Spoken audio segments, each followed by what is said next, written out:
Sal from Florence, the heart of Tuscany, where every street feels like a masterpiece. I'm Alisha, and this is my world tour. Today, we're exploring a city that changed art, history, and maybe even the way we see beauty itself. Every corner here feels alive with art and history. Florence is a living masterpiece.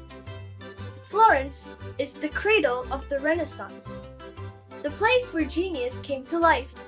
Everywhere you look, there's art, passion, and centuries of stories painted in stone. A cappuccino, soft music, and the city waking up. Pure Florence magic. The Ponte Vecchio shines like a golden thread through Florence's story. Timeless and full of charm.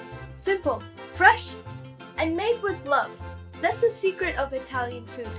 Every bite tells a story.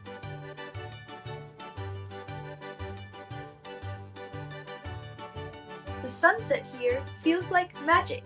The whole city glows. Warm, peaceful, unforgettable. Florence, art, flavor, and heart. Thanks for joining me. Like, comment, and subscribe. The journey continues.